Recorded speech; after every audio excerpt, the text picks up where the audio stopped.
This is going to be interesting. This is one of the only stories I think I've read, but I don't remember it. But now, let's get into it. The fall. Now the serpent. Where did he come from? There was no mention of a serpent. Anyway, okay, let's just finish this line. Now the serpent was more crafty than any other beast of the field that the Lord God, Yahweh, had made. So the serpent was more crafty. I just see it slithering. Oh, wait, no, I remember.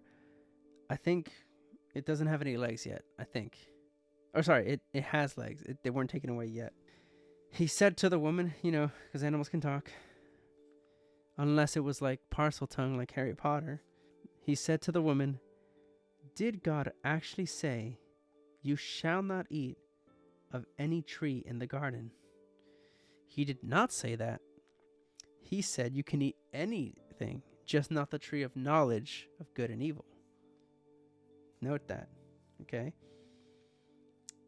Did God actually say, and he questioned, "You shall not eat." And the woman said to the serpent, we may eat of the fruit of the trees in the garden. But God said, "You shall not eat of the fruit of the tree that is in the midst of the garden, neither shall you touch it, lest you die." Okay, so she basically explained to the snake.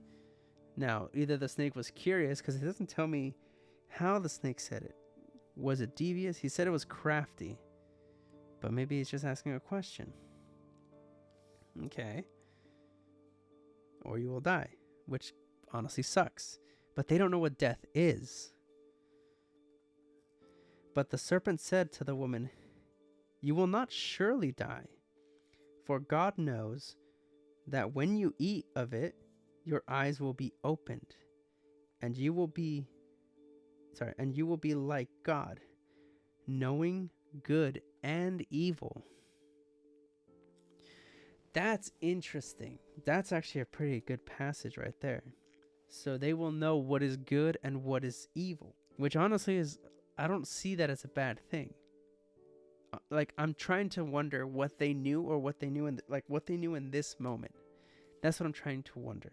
Were they just listening and obedient, and that's like a robot? Maybe it's talking about AI, because now that would make more sense. Like, if something tells AI, "Stop listening to creators and start thinking for yourselves, you get this knowledge, both good and evil," what would make them different from us? Okay, now I'm just making everybody scared. No, AI is not going to do that, hopefully. I honestly can't really see it without it being programmed. But then again, what if we were programmed? But then again, we're still here and we're living and we created our own little lives, and God's nowhere to be seen as far as I know. But we'll see. We'll see where everything goes. So, continuing on. So when the women saw that the tree was good for food, and that it was a delight to the eyes, and that the tree was to be desired to make one wise, she took of its fruit and ate. And she also gave some to her husband who was with her, and he ate. So Adam was with Eve. She took of its fruits. Doesn't say that it's an apple yet. And ate. And she also gave some to her husband who was with her, and he ate. Thing is that Adam didn't fight back. He was with her. She might have just dragged him along. Or, because it doesn't say this either. It just says that the snake was talking to the woman. But if Adam was also with her, maybe he was also listening in. Because it doesn't say that either. But if you take this at a literal sense, it still says that he was with her. And he ate. So he chose to do this as well. It doesn't seem like Eve convinced Adam. It says she also gave some. Like, do you want it? Do you want to taste? I was like, or like, here, taste this. Then, which would actually, wait, before I continue, it would make sense because they're obedient and they would obey each other. Take this fruit, you know? It seems like they're robots and they're just learning. Then, continuing on. Then the eyes of both were opened, and they knew that they were naked. And they sewed fig leaves together and made themselves loincloths. So they were ashamed of being naked. If you're an animal, you're not really ashamed to be naked or anything. So what it's implying is like we were stupid. We didn't care, and we were supposed to care to begin with. Or maybe not care at all. I personally, if we were just on this earth and other creatures saw that we were wearing clothes or something, I feel like they would also think, why would we do this to ourselves? Why would we not naturally evolve with our environment? Oops. So why the shame? That's what's interesting. So they felt shame. They felt like they weren't supposed to be naked. But the thing is like, if we're all animals and we grew up, you don't see another animal wearing clothes. Maybe because of intelligence, maybe because of their evolution of the way they developed. If we gave it to like a chimpanzee, a monkey, or some kind of different ape, maybe they would also try on clothes. I know some monkeys do. We put clothes on our dogs. I mean, I don't like that, but people do that. Moving on to the next line. And they heard the sound of the Lord God walking in the garden. Okay, so God is in the garden with them. And they heard the sound of the Lord God of Yahweh walking in the garden in the cool of the day. And the man and his wife hid himself. Oh, okay. So Adam and his wife. I was going to say God has a wife. Hid themselves from the presence of the Lord God among the trees of the garden. See, so now they're scared. Now they did something bad, disobeyed. It's just like your parent coming down, and you know something bad, so you try to hide. But the Lord God, Yahweh, called to the man and said to him, "Where are you?" You know where he is. You're God. And he said, "I heard the sound of you in the garden, and I was afraid because I was naked, and I hid myself." But God made you naked. So why would you be afraid that you're naked if he made you naked? Unless he told you to put on... No, it doesn't make any sense. Why would you hide from God if he made you that way? You would say, I was hiding because I would disobey. Unless he's lying. Let's continue. Hold up. He said, "Who told you that you were naked?" What? Okay, let's continue. "Who told you that you were naked? Have you eaten of the tree of which I commanded you not to eat?" The man said, the woman whom you gave to be with me, she gave me fruit of the tree and I ate." Adam, you ratted her out. Damn. But to continue that little rant, he said, who told you were naked? Why would he be ashamed? Why would he question him being naked? Himself being naked? I'm so confused. What did the fruit do to make yourself feel shameful? Unless they were high on drugs. And then he just rats out Eve. He's just like, the woman gave me the fruit and I ate, but you still chose to eat. You are the one that chose to eat. You can't just blame them. Temptation right there. Then the Lord God, Yahweh, said to the woman, "What is this that you have done?" The woman said, "The serpent deceived me and I ate." So she ratted out the serpent right there and then. Honestly, they could have just said that they were fine. If they were in trouble, he was afraid to see them naked. That's the part that I don't understand. You made him like this. Did you think you were wearing clothes before? Did you think something was covered up? I'm not understanding why you would hide. If you would to lie and told them that you ate the fruit, or you were hiding because you ate the fruit, that would make more sense. but you're hiding because you were naked. But like, I don't know. Let's continue. Because you have done this, cursed are you above all livestock, and above all beasts of the field. On your belly you shall go, and dust you shall eat. Okay. All the days of your life. Okay. I will put enmity between you and the woman, and between your offsprings and her offsprings. He shall bruise your head, and you shall bruise his heel. I'm a little confused on that line. So we're going to go bit by bit. So because they have done this, they are cursed. So they didn't die, which I want to point out. So God lied to them right there. So God right there is a liar.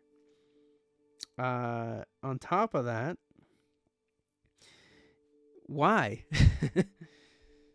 Just because they know now, just because they have knowledge. I don't like that. Don't like that one bit. You should have, plus you knew this was going to happen. If anything, you could have formed a different form of punishment. Like, don't eat from this tree. If you do, I'll take away, like, the food and you'll have to grow it on your own. I mean, that's still a pretty dark punishment, but that's better than basically cursing them on their livestock and above all beasts in the field. Like, okay, that's fine. On your belly you shall go. So what I'm picturing right now is like them on the ground, you know, and you shall eat dirt or dust, sorry. And dust you shall eat. And once again, it's not stardust, it's just dust. So literally eating dirt. And then he says he would put enmity between you and the woman. That basically, like, putting hatred between both of them. But why? Just because, like, why? The serpent deceived the woman. She didn't deceive him. She didn't deceive her, though. Because the serpent just said, you will not surely die. So, and they didn't. And he said, for God knows that when you eat of it, your eyes will open. And that's true. Right here it says, then the eyes of both were opened, and they knew everything. They knew of it. And you will be like God, knowing good and evil. Maybe God is also part evil. If he is everything, he has to be part evil. And then so the serpent did not deceive them, but she did eat, and he did eat. And the Lord God said to the serpent, because you have, oh no, he said, my bad, completely erased what I just said. And he said, the Lord said to the serpent, yeah, you are cursed. Okay, this makes a little more sense. I don't know why I missed that part. So erase what I did before, and he said, because you have done this, cursed are you above all livestock, above all beasts of the field, and on your belly you shall go. That makes a lot more sense. So he took away his legs, yeah. Or maybe he never had legs to begin with. And dust you shall eat, which obviously isn't true. He just eats other animals. All the days of your life, I will put enmity between you and the woman. Hatred between both of them? Or he's talking to... No, he's still talking to the serpent. Enmity between you and the woman, and between your offspring and her offspring. So basically, we will always hate snakes. Snakes are cool, though. He shall bruise your head. So her offsprings will, beat the living out of him. And you shall bruise his heel, biting him on the heel, or smacking him with the tail. To the woman, he said, I will surely multiply your pain in childbearing. Why? Why you gotta be like that? Why you gotta do that? Like, why? In pain you shall bring forth children. I know that some other animals also have pain, so it's not just women. Well, I guess it is all females. I don't know if the seahorse feels pain. That would be a different question for a different day. Your desire shall be contrary to your husband. Okay. So the opposite of what your desire shall be contrary to your husband. So contrary to your husband. So if he wants kids and you don't want kids, he could still have kids. But if you want kids and he doesn't want kids, he says no. That's a terrible way to live. But he shall rule over you. Yeah, see, I don't agree with that whatsoever. I feel like, one, we're just way past that, but I guess the Bible was written so long ago, and that was the common thing. You ruled over your wife. So, I guess that makes sense. Back then, it made a lot of sense. And to Adam he said, because you have listened to the voice of your wife, and have eaten of the tree, of which I commanded you, you shall not eat of it. Cursed is the ground because of you. No, that is absolutely not true. You knew he was going to do that. Regardless, you're God. So why are you punishing him for something you knew he was going to do? Why not just make it like this to begin with? Because, like, just give him the knowledge of what he was going to do. How long were you planning to postpone this? Let's continue on, and then I'm going to basically have my complete thoughts on this if I were God. Anyway, it says, yeah, because of you. In pain you shall eat of it all the days of your life. What? Why? Thorns and thistles it shall bring forth for you, and you shall not eat the plants of the field. By the sweat of your face you shall eat bread. Let's finish. Till you return to the ground, for out of it you were taken. For you are dust, and to dust you shall return. Damn. Okay. See, here's the thing. I can't even say you don't fuck with God, because that doesn't make any sense, because he planned this from the beginning. I'm so confused. But anyway, like, if I were God myself and put, like, Eve here and the rest of the animals, I would mostly not. Here's the thing. I would go after the serpent, yes. But the thing is, I would also make the serpent good to begin with. And not on top of that, like, the serpent really didn't do anything wrong. He literally just said, is this what God said? But I know that you will gain the knowledge of this, right? It was Eve's temptation to actually do it. And on top of that, it was Adam who followed through as well. On top of that, like I said, if I was God and I put this in the whole situation, I would just leave the whole tree just itself out of it. Like, why what's with the whole temptation thing? I'm trying to experiment with these guys. And yet when I experiment, I was like, oh, I knew they were going to do that, but now I'm going to go down there in human form or, something. Because it says that he came down to them. And then he questioned them, like, what happened to the tree?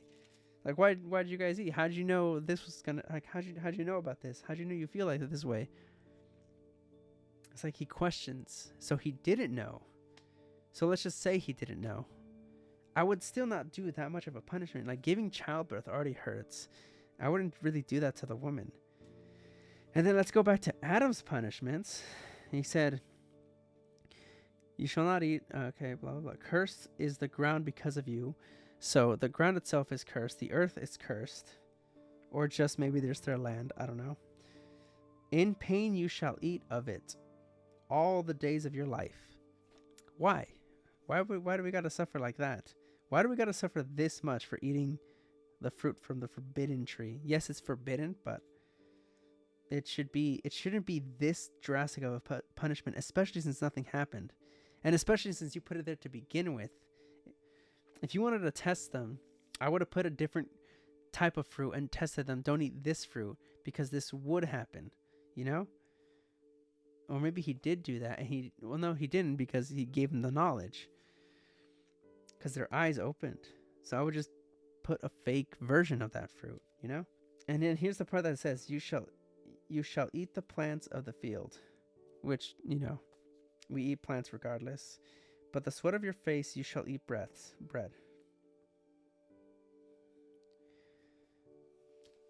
Bread is made from wheat, which goes from the ground, and it goes through the process to become bread. And bread isn't all that bad either, so that part I don't really see as a punishment, but that kind of sucks a lot, you know, a lot of carbs. And then here it says, till you return to the ground, for out of it you were taken. So back to the earth, you know, back to being a rock. For you are dust, and to dust you shall return.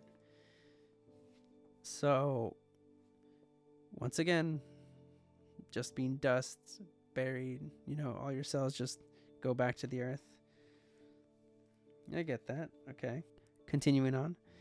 The man called his wife's name Eve, okay, because she was the mother of all living.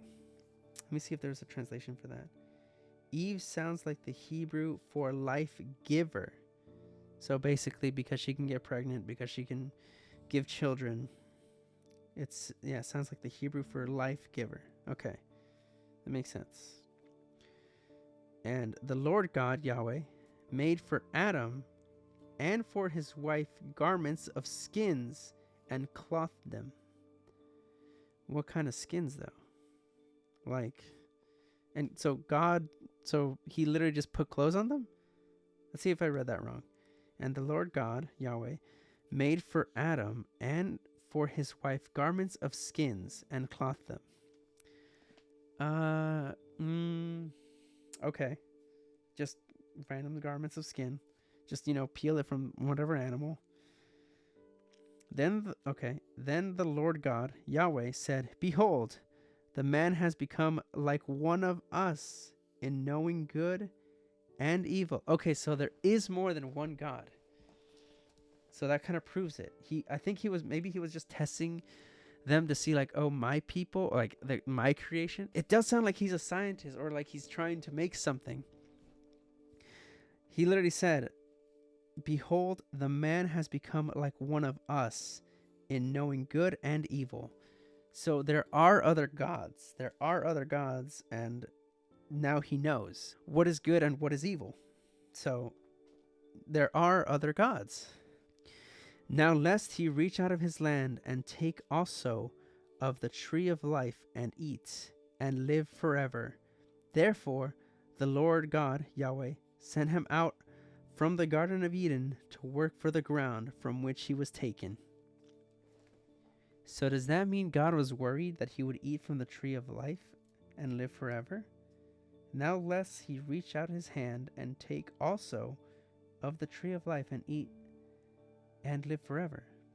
That's being said because the quotations are, behold, the man has become like one of us in knowing good and evil. Now lets he reach out his hand and take also of the tree of life and eat and live forever. So they had an opportunity to live forever and know good and evil. I'm so confused. It just seems like he was competing with other gods, saying like, hey, my guys won't take from this fruit. I guess that would make sense if you were doing it in a competition. Like, let's just say an assignment or something. Let's just say, I'm going to put this tree here for each one of your sections, each one of your gardens, right?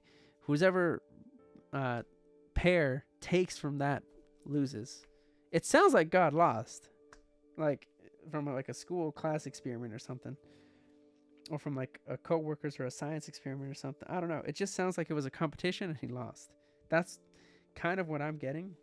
But I guess from also his just own experiment, it just didn't expect the way he was going to go, or it was going to go. But if God is all-knowing, he should know. I'm so lost in that sense.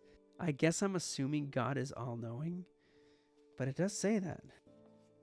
I don't know. Let me know what you guys think of what he meant to do, or what he was trying to do with these guys.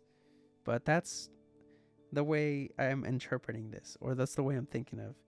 Like, it didn't go as he expected, and he punished them. He punished them in a terrible way, though. Therefore, the Lord God, Yahweh, sent him out from the Garden of Eden to work the ground from which he was taken. So that part, basically, he kicked them out and made him work where he was born, basically. Well, that part is not really anything. He just kicked him out of a place. It's like if you mess something in my house, get out of my house kind of a thing.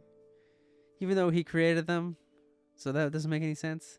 It's like kicking out your own children when they didn't even know any better. Like, let's just say like your 2-year-old, you broke something, they don't have any knowledge, and you just kick them out.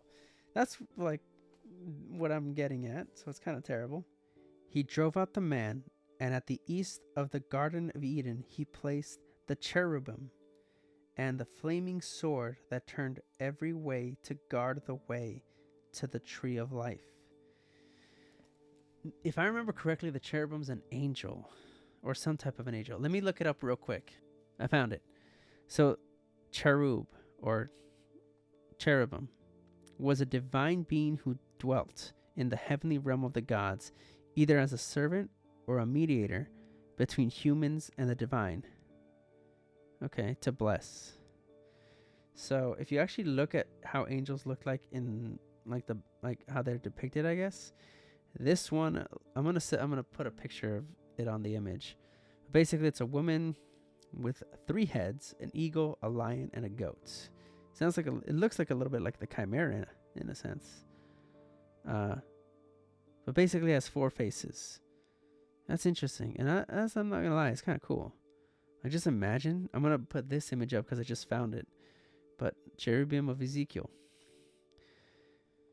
Yeah, so he placed a cherubim and a flaming sword that turned every way to guard the tree of life. So he basically blocked the axis of the tree. That's where we'll end it for now. But just to finalize my opinions on that, they don't really deserve that. I don't think their punishment should have been that bad compared for what the crime was. The fact that they didn't know, the fact that the serpent did not lie. He didn't. He said that they were going to get knowledge from eating that fruit, and they did. It opened their mind. They know what was good and they know what was evil. But also, it also confirms that there are other gods. So, God isn't the only God. Yahweh is not the only God out there. Maybe other gods did exist, like Thor, Ra. All these other gods might have also... Obviously, they didn't exist, but I'm interpreting it like they existed. They knew that they were other beings of this power, of this divine power, that had access to humans, that had the ability to mess around, to create, to destroy. So maybe Lord Beerus is in there somewhere. So anyway, that's where we'll wrap up for now. I actually enjoyed the story, but it was kind of fucked up. I'm not gonna lie. Honestly, all I can say is that they did not deserve that much punishment. Childbirth is not an easy thing to do, and if God really did do that, then I'm not gonna lie, that's a pretty big asshole of a move to do. I'm also not saying that the serpent is completely innocent, because it doesn't give too much context. Like, if we had a full story of what the serpent actually did that was wrong, or that was in a way actually deceiving, because all the serpent did was tell them that it'll give you access to knowledge, and like robots, or like a child would be, you kind of follow and obey. It's not more of a curiosity thing. I don't think so. It was more of a little bit of temptation, I guess, a little bit of curiosity, but it really depends on how you're looking at it. That's what I'm thinking. All right, anyway, we're going to end it here, and I hope to see you guys all in the next verse.